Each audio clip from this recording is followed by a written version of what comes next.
CO state observer দুজনই ছিলেন। আমি আগে থেকে টাইম নিয়ে এসেছিলাম। আমি ওনাদেরকে মূলত ধন্যবাদ জানালাম। ভবানীপুর এবং নন্দীগ্রামের আমি প্রার্থী ছিলাম। খুব শান্তিপূর্ণ নির্বাচন হয়েছে এবং আজকে গেজেট নোটিফিকেশানও হয়ে গেছে জয়ী প্রার্থীদের 293 জনের। আমি ওদের থ্যাঙ্কস জানানোর জন্যই এসেছিলাম। ইটস এ কমপ্লিটলি কার্টসি ভিজিট, কারণ নির্বাচনের আগে অনেকবারই এসেছি। এসআইআর চলাকালীন বা বর্তমান সিও দায়িত্ব নেওয়াকালীন অনেক পক্ষে বিপক্ষে যুক্তি তর্ক অনেক কিছু হয়েছে। ফাইনালি গণতন্ত্রের যে মহোৎসব, অর্থাৎ বিশ্বের সর্ববৃহৎ গণতান্ত্রিক দেশ ভারতবর্ষের যে নির্বাচন, পশ্চিমবঙ্গে যেটা ইনাদের তত্ত্বাবধানে কেন্দ্রীয় সুরক্ষা বাহিনী, রাজ্য পুলিশ, কলকাতা পুলিশ, নির্বাচন কর্মী সবাই মিলে করতে পেরেছে, তার জন্যই ধন্যবাদ জ্ঞাপন আমি ওনাকে করেছি। আর বিশেষভাবে ভবানীপুরে এমন ভোটারদের আমি পেয়েছি যারা গত 10 বছর 15 বছর ভোট দিতে পারেননি। তাদের হাউসিংয়ে তালা লাগিয়ে রাখা হতো, তাদের বলে দিয়ে আসা হতো ভোট দিতে আসবেন না। তারা এবারে অনেকে ভোট দিয়েছেন। 45টা বড় হাউসিং ছিল, 20টাতে ইনসাইড হাউসিং পোলিং বুথ এবারেই প্রথম হয়েছে, যদিও আইনে এটা ছিল আগে থেকে। সেই ভোটারদের পক্ষ থেকেও আমি কনভে করেছি যে আমাকে হান্ড্রেডস অফ ভোটার্স তারা বলেছে তারা অনেক দিন পরে নিজের ভোট নিজে দেওয়ার সুযোগ পেয়েছেন। ইনসিডেন্ট ফ্রি ইলেকশন, সেই জন্য I convey my gratitude and best wishes to Election Commission of India through CEO. আমি বরখাস্ত আমি পদত্যাগ করবো না, রাষ্ট্রপতি শাসন হয় হোক, এটা রেকর্ড থাকুক, ওরা আমাকে বরখাস্ত করুক, আমি চাই। এই দিনটা একটা কালো দিন। আমি কোনো মন্তব্য করব না।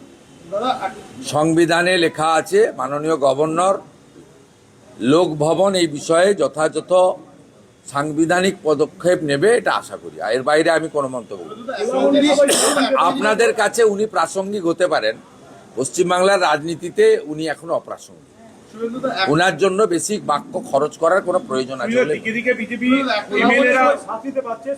এমএলএরা আবেদন করছেন যাতে কোনো রকম অশান্তি না হয়। এই ইতিমধ্যে কমিশনে বেশ কিছু পদক্ষেপ নিয়েছে, আপনি কোনো বার্তা দেবেন? কোনো অশান্তি খুব বড় কিছু হয়নি। 2021 এবং 2023-এর পঞ্চায়েতের সময় যা হয়েছিল আমি ডিফেন্ড করছি না। দেখুন, আমাদের রাজ্য সভাপতি লাগাতার বলছেন, আমিও আজকে দেখেছেন নন্দীগ্রামে থ্যাঙ্কস গিভিং সিরিমনিতে ক্লিয়ার বলেছি যে ওদের ওই পাপীদের অফিসে হাত দেওয়ারও দরকার নেই। সেটা তো আমাদের স্ট্যান্ড। এটা তো আপনি মমতা ব্যানার্জি তার পার্টি থেকে শোনেননি 2021-এর 2রা মের পর থেকে। তখন তো উনি বরঞ্চ শপথ নিতে গিয়ে 6 তারিখে বলেছিলেন সাংবাদিকদের যে আমি তো 4 দিন ক্ষমতায় ছিলাম না, ইলেকশন কমিশন ক্ষমতায় ছিল, আমার দায়িত্ব তো ছিল না। উনি কথা বলেছিলেন। আজকে দায়িত্বশীল বিরোধী দল হিসেবে বা শাসক দল হিসেবে পরিণত হওয়া বিজেপি, তার সর্বোচ্চ পোস্ট হচ্ছে রাজ্য সভাপতি। তিনি প্রথম দিন থেকে লাগাতার বলছেন, আমিও গতকাল বলেছি, আজকে আমি প্রকাশ্যে জনসভাতে বলেছি। আপনি আমাকে বলুন তো, 2021 সালে 12,000 এফআইআর হয়েছিল, 57 জন মারা গেছিল। আপনি আমাকে বলুন number of death, number of. আমি ডিজিপিকে ফোন করলাম, এই দুপুরবেলা ফোন করেছি ডিজিপিকে, আল্লাহ আপনার এফআইআর কত হয়েছে বলুন। বলো ফিউ নাম্বার, 50টা এফআইআরই হয়নি, 12,000 এফআইআর হয়েছে, ভবানী ভবনে পড়ে আছে। রিটায়ার্ড জাস্টিস মঞ্জুলা চেল্লুরের নেতৃত্বে কমিশন করে দিয়েছিল, 100% এফআইআরকে এফআরটি করে দিয়েছেন। ওই ফাইলগুলো খোলাবো। কি ঘটেছে বলুন, ইনসিডেন্ট বলুন, কোন গ্রাম কোথায় হয়েছে বলুন, বলুন স্পেসিফিক বলুন। আবারও বলছি, শান্তি বজায় রাখুন। পাপীদের অপবিত্র পার্টি অফিস, যেখানে পয়সা নেওয়া হতো, যেখানে মদ খাওয়া হতো, জুয়া খেলা হতো, নারী নির্যাতন হতো, শাহজাহানরা পিঠা বানাতো, সেদিকে কেউ তাকাবেন না। আর আইন হাতে তুলে নেওয়ার দরকার নেই। ভারতীয় ন্যায় সংহিতা অনুযায়ী চোর, খুনি, ডাকাত, অত্যাচারীদের আইন অনুযায়ী ব্যবস্থা হবে, দেখতে থাকুন। দাদা এই রিলেটেড একটা জিনিস জিজ্ঞেস করব। কি বলবেন? এখনো কিছু গুন্ডা রয়ে গেছে। ভারতীয় জনতা পার্টি সরকার তৈরি হওয়ার পরে দলমত নির্বিশেষে ধর্ম সম্প্রদায়ের ঊর্ধ্বে উঠে গুন্ডা দমন হবে। এই জন্যই মাননীয় নরেন্দ্র মোদীজি বলে গেছিলেন যে এখানে জঙ্গল রাজ নয়, মহা জঙ্গল রাজ হয়েছে আছে। তা মহা জঙ্গল রাজকে পরিষ্কার করতে গেলে এই ধরনের ঘটনা, বিচ্ছিন্ন ঘটনা ঘটছে। এখনো কিছু গুন্ডা রয়ে গেছে। 2008 সাল থেকে আপনি জঙ্গলমহলের দায়িত্বে ছিলেন, কি স্ট্র্যাটেজি, কিভাবে আগে থেকে আন্দাজ? 98 সালে তৃণমূল প্রতিষ্ঠা হওয়ার পরে তৃণমূল কংগ্রেস এন্টার জঙ্গলমহল রিজিন, বাঁকুড়া, পশ্চিম মেদিনীপুর অবিভক্ত ইনক্লুডিং ঝাড়গ্রাম, পুরুলিয়াতে ছিল না।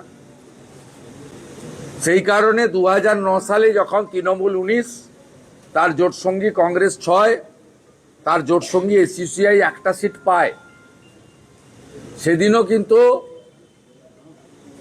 পশ্চিম মেদিনীপুর ইন্দ্রজিৎ গুপ্ত,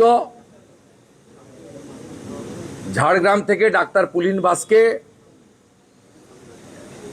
পুরুলিয়া থেকে আমাদের নরহরি মাহাতো, বাঁকুড়া থেকে বাসুদেব আচারিয়া, এরা জিতেছিলেন।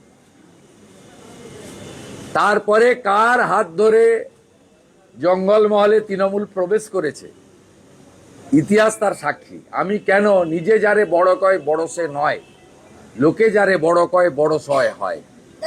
একইভাবে মালদা, মুর্শিদাবাদ, উত্তর দিনাজপুরের করণদিঘি, ইটার ছাড়া কোথাও তৃণমূল কংগ্রেস নামক বস্তু ছিল না। না, আমি ওইদিকে আমি বলছি না।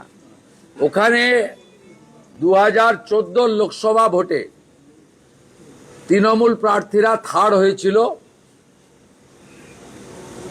মোহাম্মদ আলী, ইদ্রিস আলী, ইন্দ্রনীল সেন, মোয়াজ্জেম হোসেন, সৌমিত্র রায়রা। কার হাত ধরে ওখানে 2019 লোকসভা ভোটে তৃণমূল 51% ভোট পেয়েছিল, এটা সবাই জানে। অতএব ইতিহাস আর তথ্য পরিষ্কার বলে দিয়েছে, উনি যদি নিজের দমে মুখ্যমন্ত্রী হতেন 2001-এ হতেন। কার এবং কাদের দমে হয়েছেন 2011-তে, আজকে সেটা প্রমাণিত। আমি আর বাড়াবো না।